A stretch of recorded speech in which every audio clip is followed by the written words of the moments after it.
About a week after my post, I planted a wall of blackberries and raspberries at the two sides of my garden facing the driveway.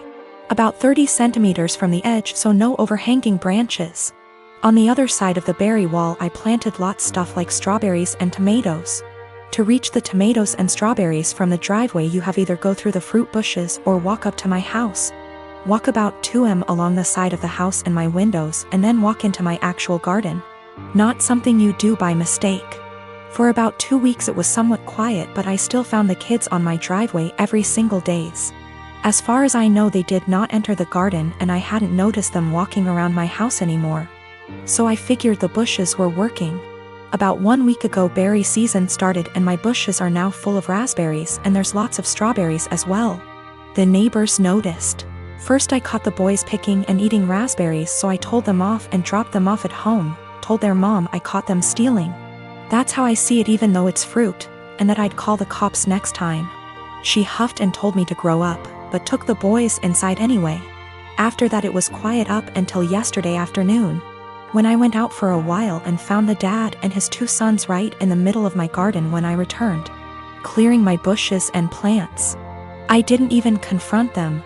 Just called the cops from a distance as they hadn't noticed me yet, and started filming them after making the call. Luckily 2 cops showed up after 10 minutes or so, and they confronted the neighbor as they were still picking berries. They told them they were trespassing and that the berry picking was in fact considered stealing, and that I could press charges. For the first time I noticed a bit of fear in my neighbor. He was having trouble finding his words and kept looking back at his house. I guess hoping his wife would show to yell at the cops. They all went inside with the cops, so I just went home as well. After a while the cops came by and asked me if I wanted to press charges. I asked them if they felt like they scared the neighbor enough to stay away. I got a small smile and yes, about him, but the wife had just kept shouting at them and her husband about the little. Living next door. I told them no for now, asked them if I'd be allowed to get an extra camera set up on the wall between my garden and the road, to cover the entire front garden plus driveway. They said that's allowed as long as it's on my side of the wall. So, now I'm getting an extra camera installed. One neighbor knows I'm done messing around, but his wife isn't there yet, and if I ever catch any of them again, the cops will be called and possible charges will follow. Boyfriend and I had been together for 6 years, work our day jobs together, and also run a side business together. He's my best friend, and despite managing to get past and through a lot together, he hasn't proposed. His family is starting to pressure us to get married, but he said he hasn't decided yet. He has said that he wants to get married and have a ton of kids, so what he means is, he hasn't decided if he wants to marry me. My ego is a little hurt. What else does he need to know that he hasn't already learned in almost 7 years? Is indecision the same thing as a decision in this case? We both started therapy separately very recently to work through some trauma and cope with anxiety. I don't know if I should wait to see if he'll come to kind of epiphany in therapy, or if I should leave and save the decision for him. I love him a lot, and for a long time I saw a future with him. But recently I'm starting to accept signs that he just doesn't love me as much as I love him. How do I know if he loves me or if he just doesn't want to be alone? We don't live together. We won't live together until we are married. He has stayed over for extended periods of time, so we're mostly familiar with each other's habits. We are from different cultures, but I still come from a traditional family, so we have a lot of the same values. I just consider myself to be more independent. I am very uncomfortable with the idea of an ultimatum. I don't like the idea of forcing someone to make a decision out of fear or because they're backed into a corner. My communication skills are something that I'm pretty proud of, to be honest, but it's something that he struggles with. And that's one thing he wants to work on in therapy. I'm working on not projecting my fears of insecurity onto our relationship, even when he isn't communicating properly. He picked me up and I told him that after the conversation with his family, I've been feeling really insecure in our relationship. And if he's unsure if he wants to marry me, I need to know what he's unsure about. I said if we want to have kids, I really can't wait forever. He says that he is sure he wants to marry me, and he might have had a plan to propose. But when I came over, his family completely blindsided him, and now it's awkward, like they've spoiled it. I told him maybe he needs to think about if what we have is what he wants. I just feel it shouldn't be this complicated. Maybe I'm just jaded and bitter at this point and nothing will make me happy. I do believe him.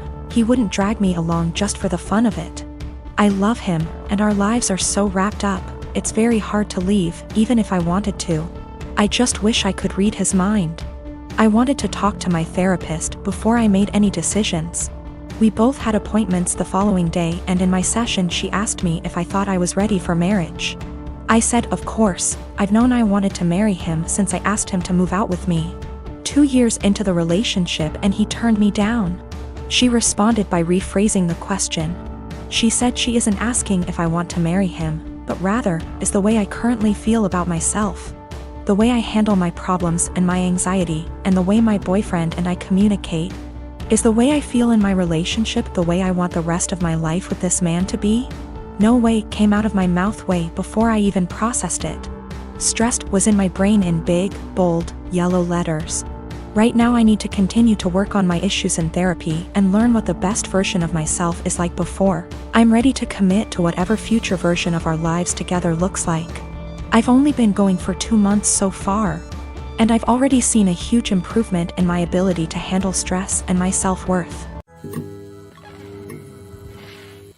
I am a 39 years old male, and I lost my son in 2019 due to a chronic heart condition. He was 15 years old. It was devastating and I just couldn't take it, especially when my family did little to nothing to support me during these difficult times. They didn't bring my son meals when he was at the hospital. They didn't let me go home and rest even for a few hours. They didn't take care of other things while I had a lot to deal with. I wasn't offered any help, just words. They'd just talk but do nothing. Despite the struggle, I've created an account for my son's college fund and kept putting whatever I could get at the time, and my son would talk about that a lot. He was depressed but always believed that he was going to get better and continue his education and attend college. I started saving money to keep him motivated and to make him feel like he could be like any other kid with hopes for a good future. He had a very close friend that's about the same age as him. They were friends for 5 years, and I can't express how his presence in my son's life helped him through the worst days. Sometimes his friend would spend the night with us and try to get my son to do activities and lighten up his mood all the time. To be frank, his friend was closer to him than his own family. He never stopped visiting and asking how I'm doing after my son's death. He'd show me handmade projects he made for my son and as a way to remember him, and we'd sometimes just sit and talk together or cry together. Last week, while I was with my family, my sister asked me what I was going to do with my son's college money. I didn't want to mention this, but since she asked, I told her that I will be giving the money to my son's friend.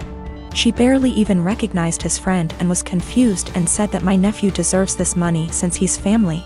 My mom agreed that I wasn't thinking straight and that I should help the people close to me, family, and that my nephew has a right to go to college, and I was wrong for giving this opportunity away to someone else. I didn't know what to say. They kept pointing out that I was making a mistake and how my nephew will resent me if he finds out. Thing is, my nephew wasn't close to my son. I don't even know why he'd be bothered.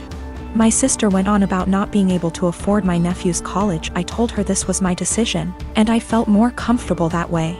She started lashing out, constantly texting me, constantly wanting to talk to me, and ending up arguing. When I snapped, she had my mom calling me, basically guilt-tripping me and telling me I'm wrong and that I needed to think about this. It's just too much pressure and I'm feeling lost and unable to figure out how to deal with this. My sister Anna is special need. She has severe autism, and while she is verbal, most of her communication is physical, like sign language, due to her social discomfort. She does speak around family though and has pretty bad cognitive skills. She can't comprehend boundaries and lives with our parents, so they can best watch her. I am getting married in 3 months. We planned a simple wedding and reception at my fiancé Michael's parents' barn and farm. Since it's all gonna be DIY and we aren't planning anything too expensive, we can do things pretty quickly since flowers, food, and decor will be provided by his family. I sent out invites last week and I asked that Anna not come. I told my parents I understood that would mean they may not show up, but it was just a heads up. Why no Anna? She has an issue with touching Michael and trying to kiss him. At times when we were at my parents' house, Anna would try and grab Michael's hands, try to lean in to kiss him, or would have a really bad shutdowns if she wasn't allowed to be directly next to him. We've tried speaking to her, but there's only so much we can do when she doesn't really understand. I told my parents I just want one day for Michael to be my partner and not Anna's comfort person. They called me selfish and asked how I expected them to agree to something like this. They told me Anna is disabled and may never experience a wedding of her own, and while I have Michael for probably the rest of our lives, she'll have no one, and that Michael and I can be a little more understanding to the reality of her life. I feel like a total ass, and what they're saying has really gotten to me, and I'm starting to question my decision. My parents called me letting me know they won't be coming and that it's best I don't bring Michael around anymore since I've chosen some man over my sister.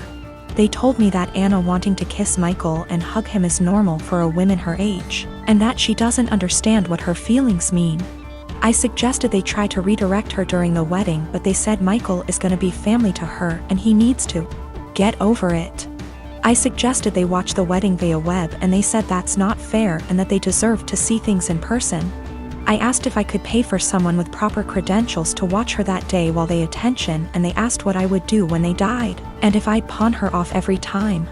I dropped the unfortunate truth bomb that I don't want to put any more of my life aside for Anna anymore. I did it up until I turned 18. And that Anna is not my life's responsibility and I won't be her keeper. I assured them I'd pay for her care, but if she's okay doing this to Michael, then I worry for if I ever do choose to have children and what she'd do to them. They said I was sick for suggesting she'd do anything to my future children and hung up on me. They sent a lengthy text telling me not to contact them until I could do the right thing.